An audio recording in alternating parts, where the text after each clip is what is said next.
Hola, buenas tardes. Vamos a continuar con el desarrollo de nuestro temario. Vamos a continuar con el amparo indirecto. Vamos a ver todo el amparo indirecto desde la procedencia hasta la sentencia. Es todo un juicio, se los he dicho siempre en clase.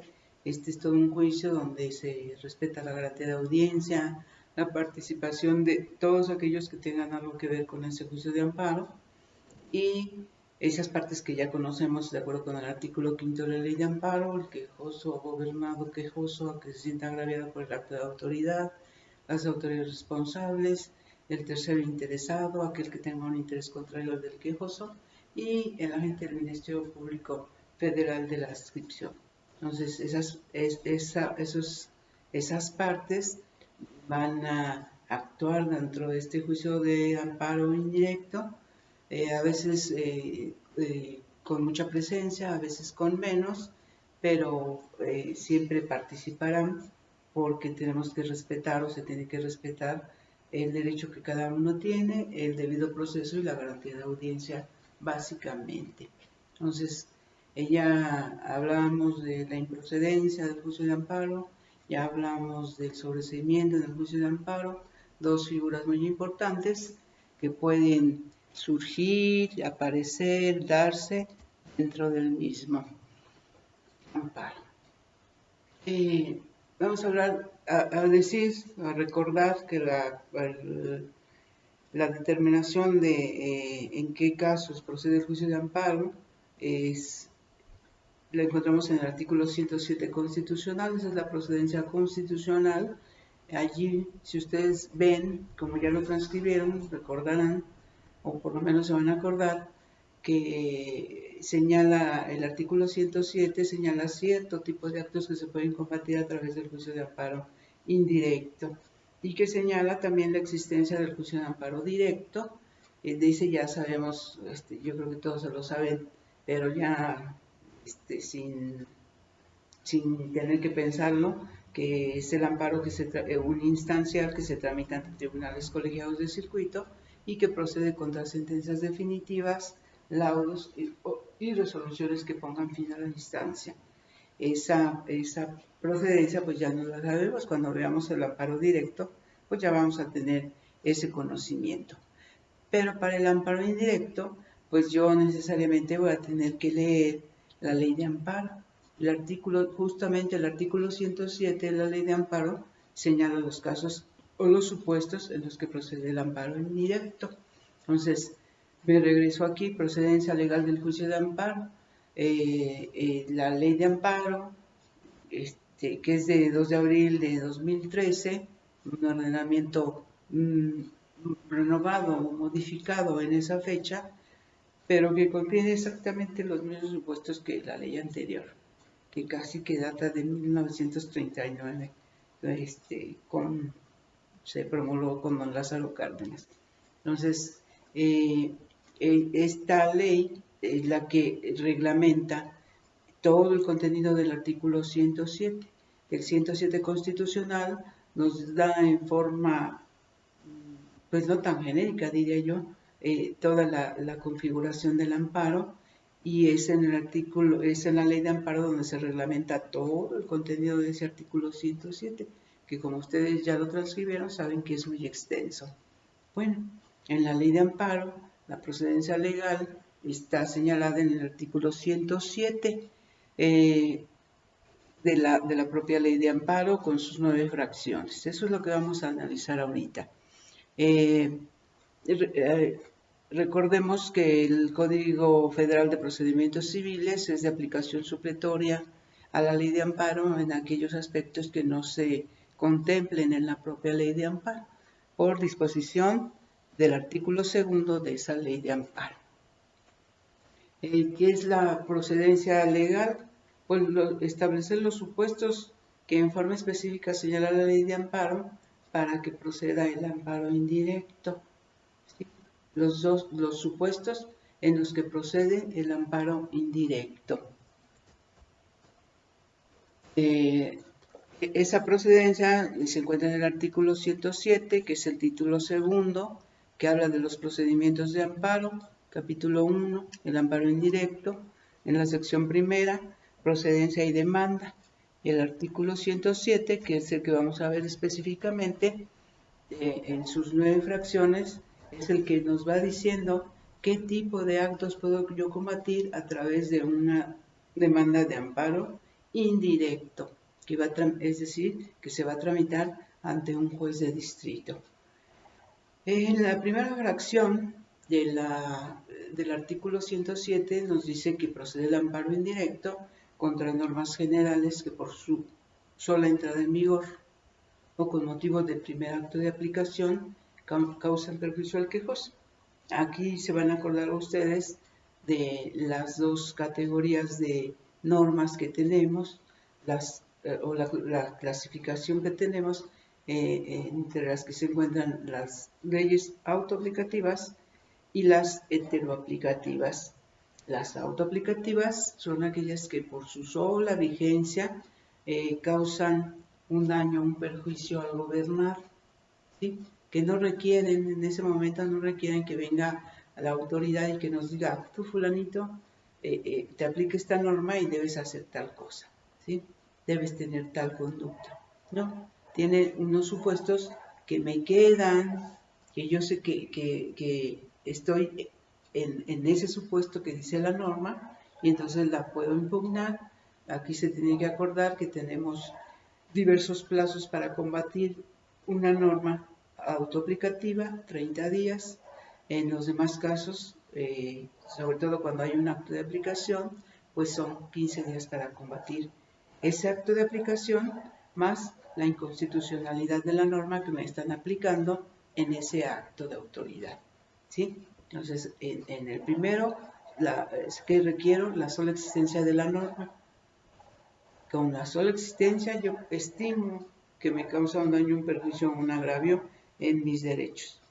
En el segundo supuesto, se requiere la existencia de esa norma más un acto donde hubiera aplicado esa norma, es decir, un oficio, una resolución, un acuerdo, un algo y donde aplique esa norma. Esas son las normas heteroaplicativas.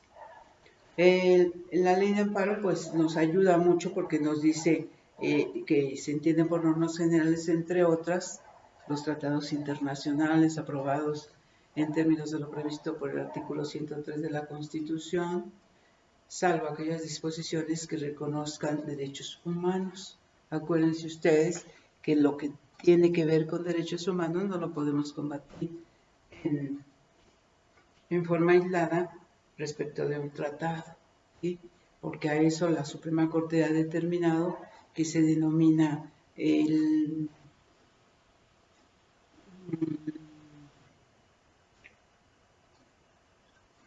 todo el conjunto de normas constitucionales, al ser los tratados puestos como a la par de la Constitución, todo eso constituye nuestros derechos fundamentales, ¿sí?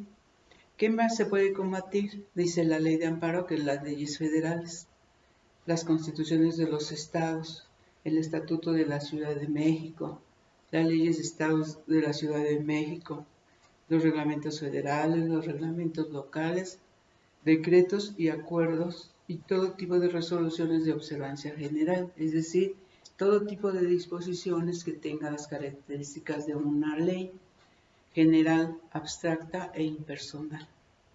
Entonces, como se denomine, independientemente de su nombre, si contiene disposiciones generales, abstractas e impersonales, es susceptible de combatirse a través del juicio de amparo indirecto. Yo les digo en la clase que ahí va a ser un tipo de amparo un tanto diferente, porque yo tendré que señalar como autoridades responsables al emisor de la norma, al Congreso de la Unión o al Congreso Estatal, a los secretarios de Estado que participaron en la emisión o promulgación de esa norma, en fin, va a ser un amparo muy distinto a un amparo, por ejemplo, contra una orden de aprehensión o contra un auto de vinculación o contra un acuerdo de cancelarme una licencia, en fin. Este amparo sería un amparo contra leyes, así le conocemos, así le denominamos en la vida práctica. El artículo 107 en la fracción 2 nos dice que procede el amparo contra actos u omisiones, es decir, no necesariamente tienen que ser una acción de una autoridad, sino también una omisión, un no querer hacer algo, un abstenerse de hacer algo que el gobernado pida, o que el gobernado solicite, o que al gobernado le convenga que exista. Dice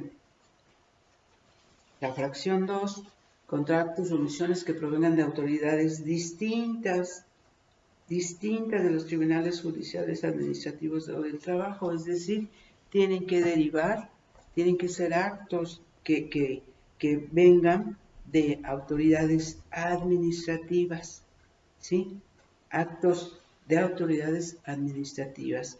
Pueden ser actos aislados, no necesariamente que deriven de un procedimiento parecido o seguido en forma de juicio. Tienen que ser, puede ser un acto aislado, un acto fuera de ni sospechaba que me iban a poner una multa, ni sospechaba que tenía una sanción, ni idea de que fuera a suceder X cosas, ¿sí? Derivada de un acto de autoridad administrativa. Aquí tenemos que acordarnos, cuando vemos estas fracciones, en el principio de definitividad. Si hay medios ordinarios de defensa, tengo que agotar o tengo que interponer esos medios ordinarios de defensa previamente a interponer el juicio de amparo. Entonces, acordémonos de ese principio, es muy importante. Y regresamos a la fracción 2, simplemente dice, procede el amparo indirecto contra actos o omisiones que provengan de autoridades distintas de los tribunales judiciales, administrativos o del trabajo, es decir, autoridades plenamente administrativas, ¿sí? Pueden ser actos aislados, actos que no tenía yo idea de que fueran a acontecer o a suceder, y esos los podemos combatir después de agotar el principio de definitividad en el juicio de amparo. Fracción tercera, procede el amparo indirecto, y aquí le voy a agregar, cada vez que lea el preámbulo del artículo 107, le voy a agregar ante juez de distrito, para que se acuerden. El amparo indirecto procede ante el juez de distrito contra, fracción tercera, actos, omisiones o resoluciones provenientes de un procedimiento administrativo seguido en forma de juicio, es decir, un procedimiento donde hubo contienda entre partes, dos personas están combatiendo una decisión o creen tener un derecho mejor uno que el otro, y eso es lo que están llevando al juicio. Contra actos, omisiones o resoluciones provenientes de un procedimiento seguido en forma de juicio. Quiere decir lo más parecido a un juicio, es decir, donde haya el respeto a la garantía de audiencia, donde las partes sean oídas y vencidas en juicio.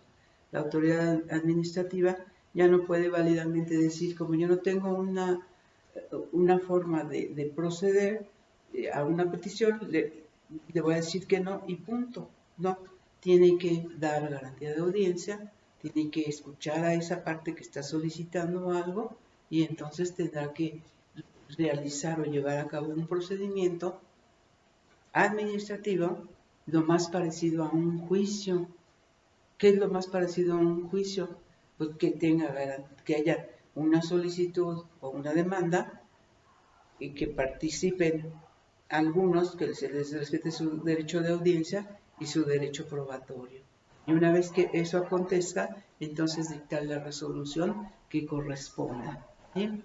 Entonces aquí, actos, omisiones o resoluciones provenientes de un procedimiento administrativo seguido en forma de juicio.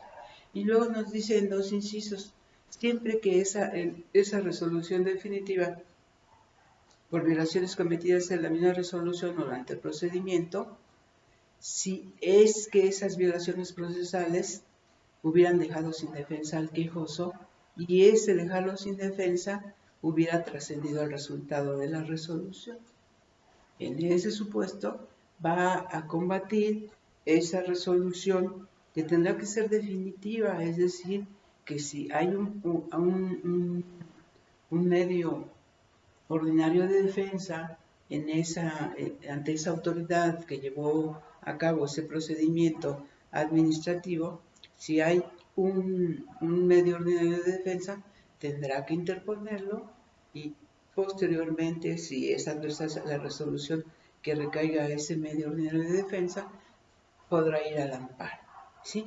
Y ahí nos tendrá que decir que precisamente por esas violaciones que se cometieron en el procedimiento, él quedó sin defensa y esa haber quedado sin defensa se trasciende al resultado del fallo. Es decir, esas violaciones ahí están, la autoridad no purifica ese procedimiento, sino se sigue y dicta una resolución que a final de cuentas le va a ser adversa al gobernado. Y a eso se le llama que trasciende el resultado de la resolución, ¿sí? Y en el inciso B nos dice que en el procedimiento administrativo se vive en forma de juicio siempre que se trate de actos en el procedimiento que sean de imposible reparación, entendiéndose por ellos los que afectan materialmente derechos sustantivos. Esto quiere decir en contraposición de los derechos procesales, que tienen que ser derechos que están en la Constitución, ¿sí? La vida, la libertad, la integridad física, el derecho a propiedad, la libertad de tránsito, la libertad de creencia. Esos derechos fundamentales son los derechos sustantivos que tendrían que verse vulnerados y que nos harían pensar en que, aunque llegue a dictarse una resolución, sería imposible restituir al gobernado en el goce y disfrute de esos derechos. A eso le denominan imposible reparación, los que tienen que ver con los derechos fundamentales. Vamos a la fracción 4. Dice que procede el amparo indirecto ante juez de distrito contra actos de tribunales judiciales. Ahora sí, aquí hasta lo señalo como en negritas, actos de tribunales judiciales, es decir, órganos jurisdiccionales, órganos que llevan a cabo un juicio, un procedimiento. ¿Qué es un juicio? Un conjunto de actos procesales que inician con una demanda y terminan con una sentencia y que tiene como finalidad resolver una controversia entre partes. Entonces, esta fracción 4 se refiere a actos de tribunales judiciales, administrativos, agrarios o del trabajo realizados fuera de juicio o después de concluido. Vamos a pensar que el pizarrón de nuestro salón es el juicio. Ese verde, ese pizarrón verde es el juicio. Al principio vamos a poner la demanda y al final del pizarrón vamos a poner la sentencia. Y entonces yo me voy hacia la derecha de ese pizarrón y diría, estos son actos fuera de juicio, ¿sí? Y acá donde dice sentencia, a mi izquierda dice sentencia, yo me voy hasta allá y les digo, estos son actos, los que se den aquí serían actos después de concluido el juicio, actos fuera de juicio o dictados después de concluido. Entonces, esos actos que se den fuera de juicio los puedo combatir a través del amparo indirecto. Esos actos que se den después de concluido el juicio, acá después de la sentencia, también los puedo combatir en el amparo indirecto. Y lo confirma el siguiente párrafo de esta fracción, que dice que si se trata de actos de ejecución de sentencia, es decir, actos dictados después de concluido el juicio concluye con la sentencia. Y lo que viene, lo que sigue después de la sentencia va a ser el cumplimiento o la ejecución de esa sentencia. Dice, si se trata de actos de ejecución de sentencia, solo podrá promoverse el amparo contra la última resolución dictada en el procedimiento respectivo. Es decir, no cualquier resolución vas a poder combatirla en el amparo indirecto, sino que tienes que esperar a que sea la última decisión. Y nos pone ahí, nos señala de alguna manera cuál es, en ciertos casos, cuál sería la última resolución. Dice, entendiéndose como aquella que aprueba o reconoce el cumplimiento total de lo sentenciado o declara la imposibilidad material o jurídica para darle cumplimiento, o las que ordenan el archivo definitivo del expediente, pudiendo reclamarse en la misma demanda las violaciones cometidas durante ese procedimiento que hubieran dejado sin defensa al quejoso y que hubieran trascendido al resultado del fallo. Es decir, que el gobernado se tiene que fijar, tiene que fijarse, tiene que estar en pleno conocimiento de cómo va ese cumplimiento tendiente a que esa sentencia quede cumplimentada. No puede combatir cualquier resolución, sino que tiene que esperarse a que sea la última. Y una de las últimas es precisamente esa, que el juzgador determine que se tiene por cumplida esa sentencia, o que determine que no se puede cumplimentar por X razón, o que diga, lo dejo en suspenso, este asunto lo dejo en suspenso, a ver si con el paso del tiempo tengo más elementos para determinar si se puede cumplir o no esa sentencia. ¿Sí? Entonces hay jurisprudencia de las anteriores épocas a esta décima que hablan de esa última, y yo le digo, es que es la última resolución, pero hay una jurisprudencia que habla precisamente de cuál es la última resolución. Ya en esta ley de amparo, en esta nueva de 2013, nos señalan esos supuestos. ¿Sí? Antes no estaban contemplados esos supuestos, pero ahora sí en esta ley. Bueno, eso respecto de los actos que se dictan por un tribunal jurisdiccional o por un órgano jurisdiccional dictados después de concluido el juicio. Continúa diciendo esa fracción que en los procedimientos de remate la última resolución es aquella que en forma definitiva ordena el otorgamiento de la escritura de adjudicación y la entrega de los bienes, en cuyo caso se pueden hacer valer las violaciones cometidas durante ese procedimiento. Bueno, se refiere igual a los actos tendientes a la ejecución de la sentencia, ¿sí? Los actos tendientes a la ejecución de la sentencia.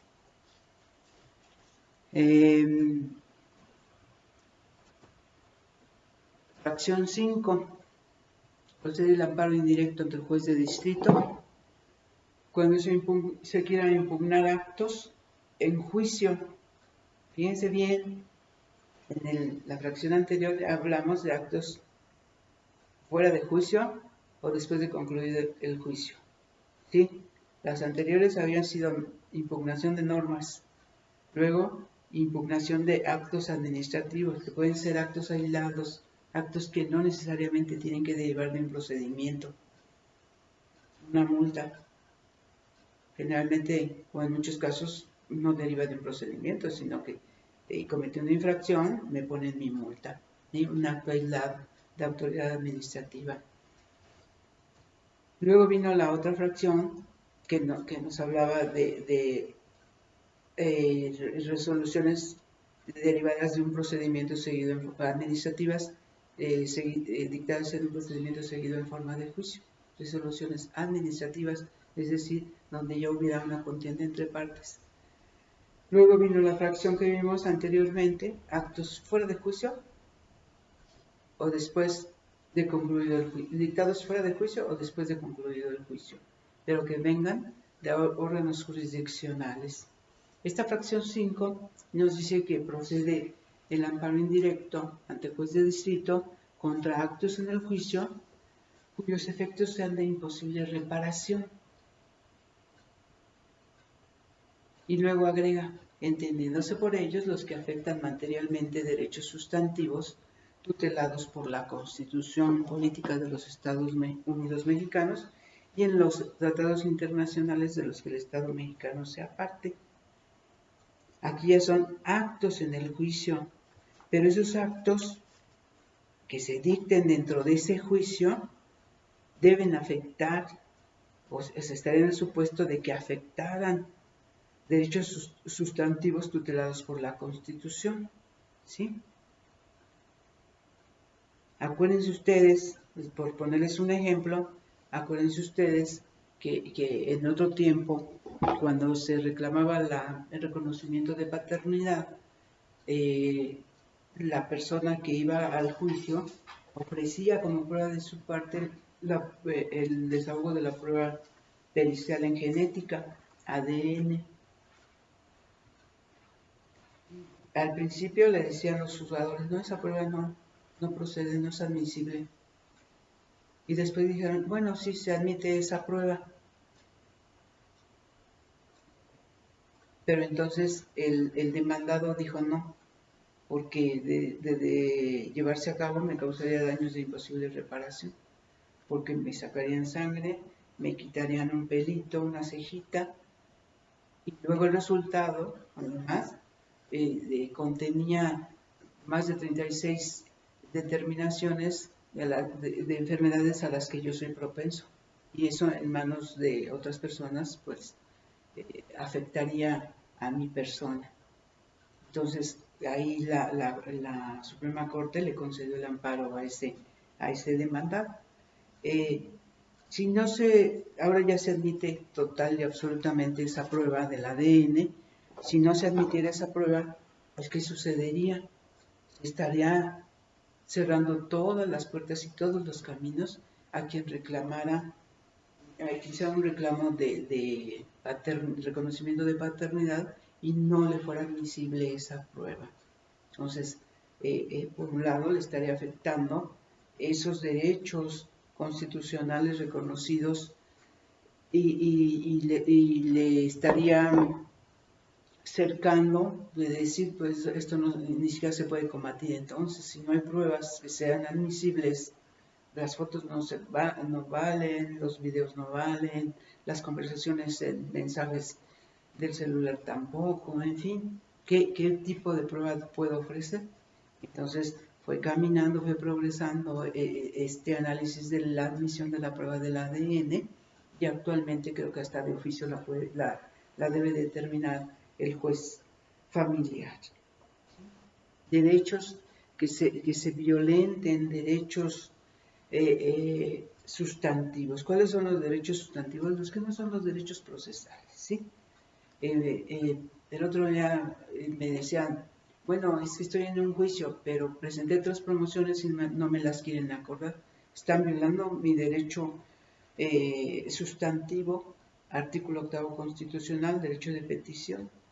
Y dije yo, es que no es lo mismo que hagas una petición directamente a una autoridad, que esa autoridad no te conteste, no tiene el mismo significado a que dentro de un juicio tú promuevas y el juzgador se tarde en contestar o en acordar esas promociones. De hecho, no es que te conteste, es que acuerde esas promociones que tú las estás presentando. Ahí la Corte ha dicho que no se viola ese derecho sustantivo del artículo 8 constitucional. Tiene que ser lo que tenga que ver con la vida, la libertad, la integridad de la persona, la propiedad, esos derechos que tenemos bien identificados son los derechos sustantivos, los derechos fundamentales que están en la Constitución, ¿sí? Entonces, se entiende que cuando se está violentando alguno de ellos, puede ser que ya no se puedan reparar, que aunque te concedieran ya no hubiera esa reparación en ese desconocimiento de ese derecho fundamental que tú estabas reclamando. Ahí al respecto, pues hay otras violaciones de derechos sustantivos, que sería, por ejemplo, una prueba médica a cargo del trabajador que se tuviera que desahogar fuera del lugar de trabajo o de la fábrica a donde va ese trabajador. Eh, Otra violación de derechos sustantivos, la testimonial de los hijos menores de edad en un divorcio. Son violaciones a derechos sustantivos. El pago de una pensión provisional de alimentos o alimentos provisionales, pues está mermando la economía, el salario de ese otro, del demandado. Y entonces eso lo podemos llevar al amparo indirecto. ¿Sí? Siguiente fracción dice que procede el amparo indirecto ante el juez de distrito contra actos, ahora sí ya no distingue, dentro o fuera del juicio, como quiera, hasta puede decir, hasta después de concluido el juicio, actos dentro o fuera del juicio, pero que afecten a personas extrañas. Es decir, esa persona extraña no es ni el actor ni el demandado, pero como consecuencia de una decisión dictada en ese juicio, donde hay un actor y un demandado que no es él, se le daña, se le quiere ejecutar una decisión que se dictó en ese juicio donde él no es parte. Esa es una persona extraña a juicio. Y ella puede irse al amparo de inmediato. No tiene que agotar un principio de definitividad, no tiene que hacer más nada. Se va al amparo, porque sin ser parte dentro de ese juicio, se está viendo afectada por una decisión tomada en el mismo. ¿Sí? Vamos avanzando. Fracción 7 dice: procede el amparo indirecto ante el juez de distrito contra las omisiones del Ministerio Público en la investigación de los delitos, así como las resoluciones de reserva, de no ejercicio, de desistimiento de la acción penal o la suspensión del procedimiento cuando no esté satisfecha la reparación del daño. Bueno, esto creo que en 2010 fue cuando se hizo más seria esta promesa política. Desde don Felipe Calderón nos venía prometiendo que le iba a quitar al Ministerio Público ese monopolio del ejercicio de la acción. Antiguamente nosotros no podíamos hacer nada contra lo que diga el Ministerio Público. Si decía no investigo, pues investigaba. Si decía desisto, nadie podía hacer nada. Ahora, hasta 2010, me parece que después de una reforma constitucional, se establece ya en la ley que nosotros podemos combatir ante el juez de distrito ese tipo de conductas del Ministerio Público en la investigación de delitos. ¿Sí? Cuando decide no investigar, no ejercitar su derecho de acción, el desistimiento, o deja en suspenso el procedimiento, pues no. Ahora nosotros podemos combatir esas decisiones a través del amparo indirecto.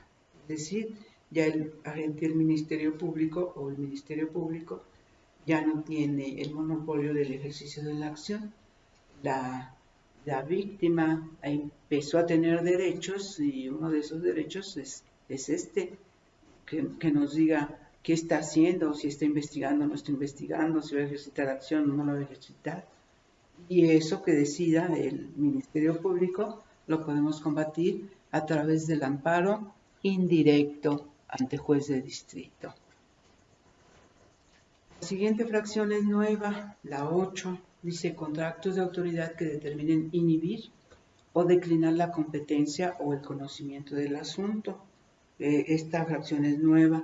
Nosotros no teníamos en la ley de amparo algo parecido a esto.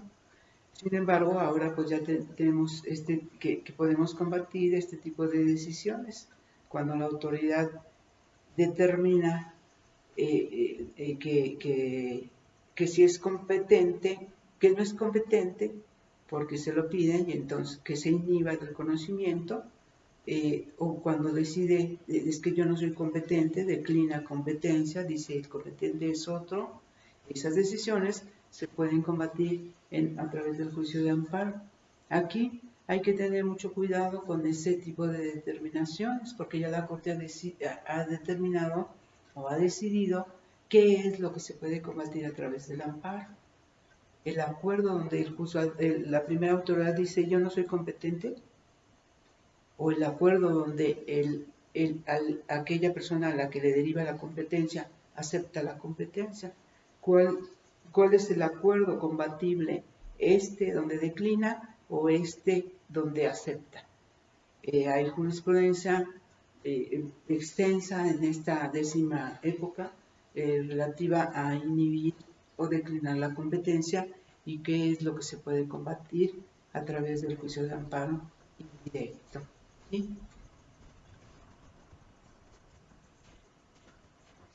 Novena fracción, que a mí se me hace que esta debió quedar o podría quedar incluida en la fracción tercera, que se refiere a autoridades administrativas. Pero bueno, aquí se refiere a docentes autónomos, dos organismos autónomos con competencia y presupuesto y todas sus decisiones casi inimpugnables. Ustedes ya lo leyeron seguramente cuando hicieron la tarea de la improcedencia constitucional en el artículo 28 constitucional. Bueno, ahí ya leyeron algo y sabrán que ciertas decisiones de esos dos organismos, la Comisión Federal de Competencia Económica y el Instituto Federal de Telecomunicaciones, no se pueden combatir sus decisiones con algunas salvedades, y esta fracción nos señala esas salvedades.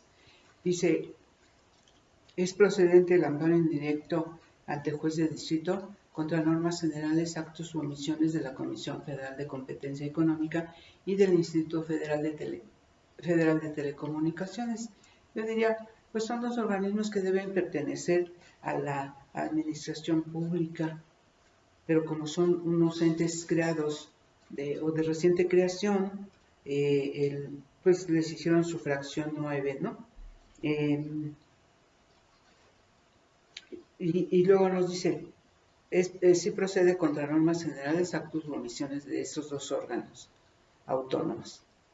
Pero también nos pone la limitación, tratándose de resoluciones dictadas por dichos organismos en maneras de un procedimiento seguido en forma de juicio, solo podrá impugnarse la que ponga fin al mismo por violaciones cometidas en la resolución o durante el procedimiento.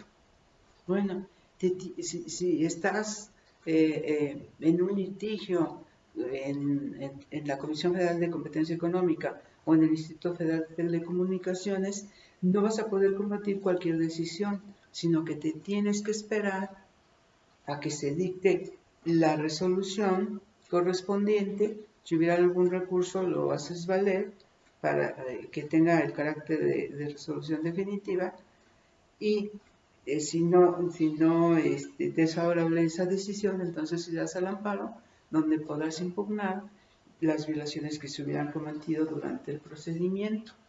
¿Sí? Agrega aquí que las normas generales aplicadas durante el procedimiento solo podrán reclamarse en el amparo promovido contra la resolución referida.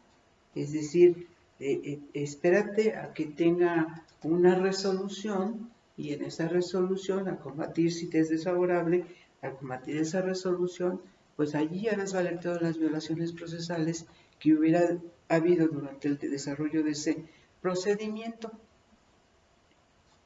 Y podrás combatir también la inconstitucionalidad de la norma aplicada en ese procedimiento. ¿Sí?